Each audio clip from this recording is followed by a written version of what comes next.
Formed in 1991 with like-minded individuals from the New Orleans metal scene, Down combined the riffs of Pepper Keenan and Kirk Windstein with the groove of Jimmy Bower on drums and Phil Anselmo on vocals. Crowbar bassist Todd Strange completed the early lineup, which would later feature Pantera's Rex Brown on bass. The band, made up of some of the most important names in the New Orleans scene, was clearly a supergroup.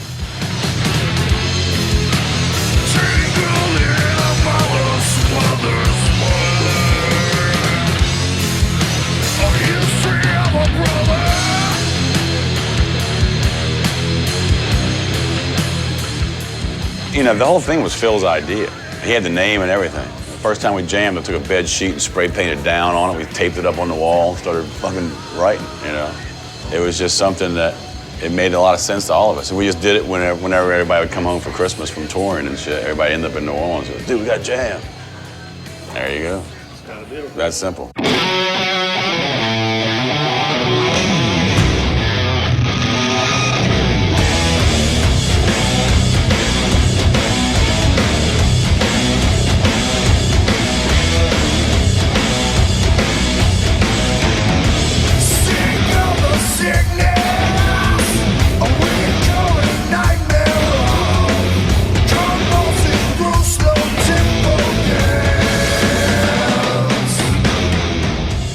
Everybody involved in Down has had parts in the New Orleans scene before this. How does that all come together for you guys? I'm glad we kind of did our thing like this and weren't influenced by a lot of outside bands. And I guess what's so weird about the New Orleans thing is we weren't trying to be somebody else. Nobody really gave a shit. We were just kind of on our own. Do you think that's one of the things that has contributed to the longevity of the scene?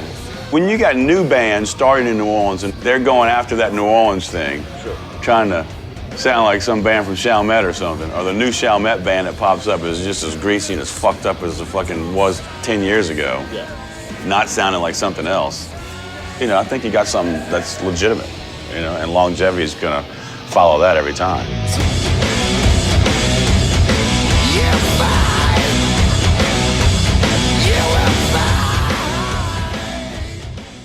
Sonny, light this fucking place up. This is Dayton, Ohio. Pantera was dangerous, man. And I knew that was gonna happen. And when I first heard Cowboys from Hell, the production on it and shit, you know, that was the first time any of us had heard any of ourselves that good. Sure. You know, like, this is fucking serious, man. You know, we were getting ready to go do the C.O.C. record at the same time, and it definitely upped the dose.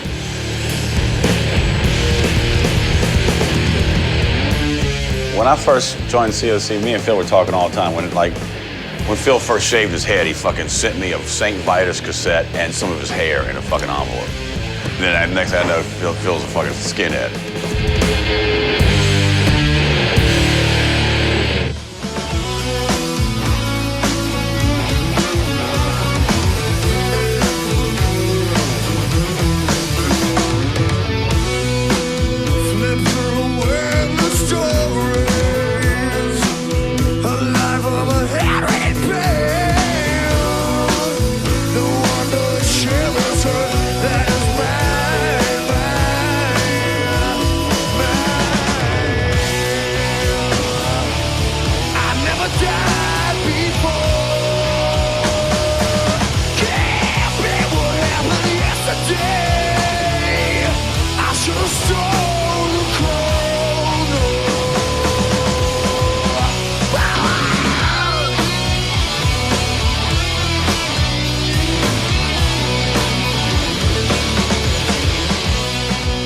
When I moved back here, Down wasn't even on the radar, you know? I was done in North Carolina. I had a house here. I had a farm in North Carolina. I sold the farm, made a bunch of cake, took the money and bought a bar.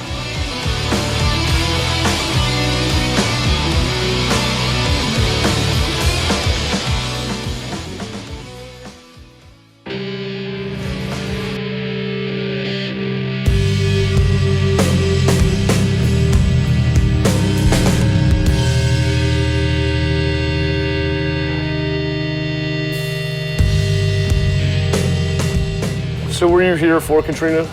So yeah, we were here. It was a fucking mess. They broke in here, stole all the booze. I mean, this place got smoked, man. I mean, New Orleans was smoked. People lost everything. People had to start from scratch. This bar was one of the first places to open. We came back and got our power hooked up. We ran the damn main power lines ourselves, got it running in here, and we started having bands in here, and people were just coming back to New Orleans, and musicians didn't have shit, man. I had a couple of guitars laying around, somebody bought a drum kit, and they just started. First time live music was played here, people were crying their fucking eyes out, man, because they didn't think it was gonna happen. The whole city was wiped out, you know. But for the metal scene or New Orleans scene, it just took time, you know, I guess more than anything. But it was a thing that got down going again. Was that in a sense that you just felt like just revitalized? We had been through so much, we were just smoked, man. It was like, dude, what the fuck? And Daryl had just died at the same time. And Phil was getting his shit back together, and we started talking, and the first thing we did is said, let's go to Europe, you know? Let's just get out of here for a while. So we booked a tour in Europe. Raise that shit up, man. Down had never been to Europe before, and every show was sold the fuck out. We didn't have a booking agent, we didn't have anything. We just booked it ourselves, fucking great. And that got us going, big time.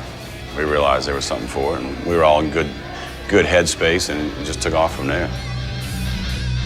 By the time I came back here, I had done 4 records with COC, and Phil had done, I don't know how many with Pantera. Now, I didn't talk to Phil for like 3 or 4 years.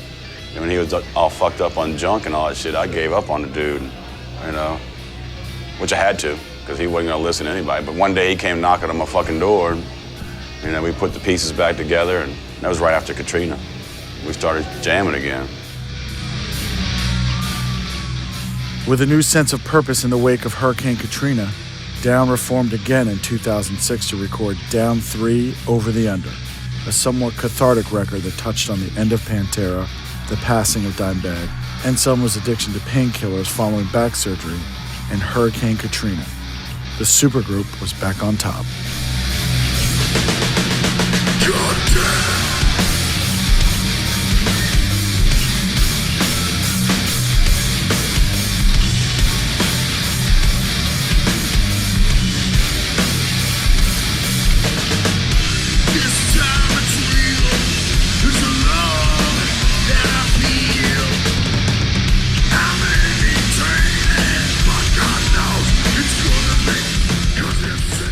You want to get revived, go jam with somebody else and do some different shit and kind of, you know, you realize what Down is or whatever, you know, but it's always been that way because it keeps things interesting and it keeps your mind open. And number one, you know, Phil will tell you this too, we're just fans of music, period.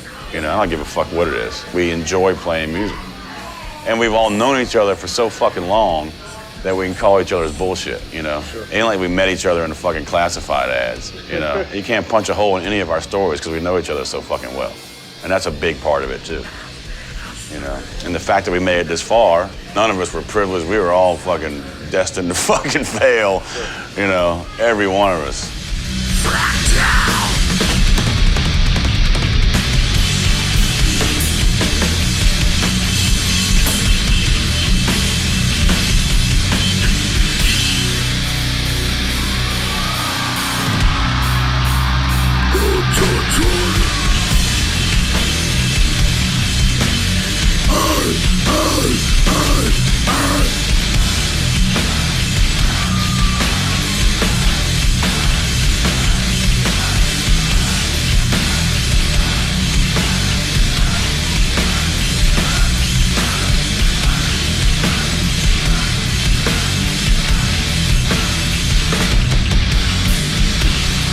Fucking right.